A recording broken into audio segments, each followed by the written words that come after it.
Lukas 1 vers 1 tot 4. Wie is Lukas? Hoekom het hy Lukas geskryf? Hoe werk dit? Goed, so in kort, Lukas word nie baie van Lukas geskryf, maar word genoeg van Lukas geskryf.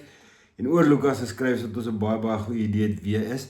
So Lukas was 'n geneesheer gewees, hy was 'n dokter gewees, en hy het, sy passie was, sy roeping was, om 'n goeie, betroubare, kronologiese uiteensetting te gee van wat in ons Here Jesus se tyd gebeur het, as ook direk na ons Here Jesus se sterwe, wat toe gebeur het met die eerste Christene, en hoe die evangelie versprei het onder volke, tale, stamme en nasies van die bekende antieke wêreld. So Lukas, geneesheer, hy was nie 'n disipel gewees nie. Hy het, soos ons lees in die teksgedeelte, het hy die bronne wat hy kon in die hande kry saamgevat, en hy het met ooggetuies gaan praat, en hy het regtig 'n baie goeie stuk geskryf. Alhoewel, wil ek ook net by sê, wat ons nie moet verloor nie, is dit Lukas en Handelinge was 'n eenheid, en hy het dit geskryf vir 'n man met die naam Theophilus. Theophilus was 'n bekende figuur gewees, belangrike persoon gewees. Presies wie hy was, verskil die ouens mee, maar almal stem saam. Hy was 'n belangrike persoon gewees in die tyd van Lukas, 'n prominente figuur. So hy het tot bekering gekom, en of hy wou Theophilus self, of hy wou meer geweet het van die geloof, en Lukas het dit gesien as 'n geleentheid, en hy het dan so sy 'n groot deel van sy lewe gewy om Lukas en Handelinge te skryf. So Lukas en Handelinge is een boek gewees, en dit is 'n pragtige gedeelte.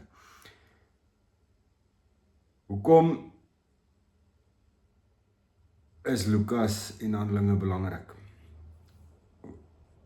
Wanneer ons as nuwe Christene, of as ou Christene wat net dieper wil delf, wanneer ons na die woord wil kyk, is dit belangrik om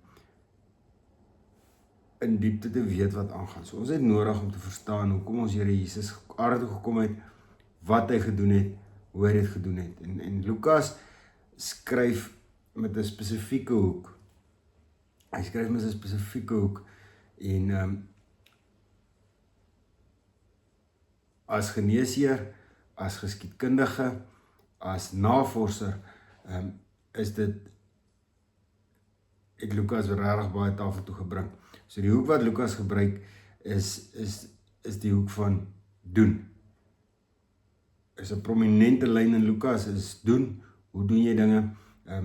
As ons sien waar Jesus geleef het, hoe hy gepraat het, hoe Lukas die gelykenisse ingedeel het, sy fokuspunt, sy swaartepunt lê op doen, maar dit lê ook op baie sterk klem oor die wonderwerke. Lukas self wat as geneesheer, kan mens dink, voor hy tot bekering gekom het, nie geglo het dat daar seker wonders kan gebeur nie.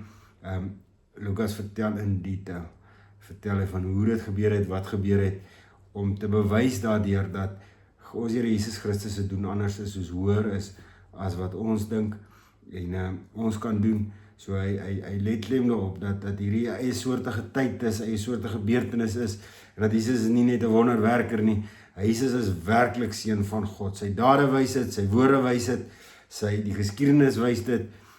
Lukas gaan al baie, selfs as Paulus, hulle gaan al baie by die Ou Testament en vleg dit in, om vir ons te wys dat hierdie vervullings is van die woord, en vervulling is van eeue se geskiedenis, en eeue se beloftes, is alles vervul, is alles saamgekom in ons Here Jesus Christus, en hoe dan in Handelinge hierdie vervulling oorgaan tot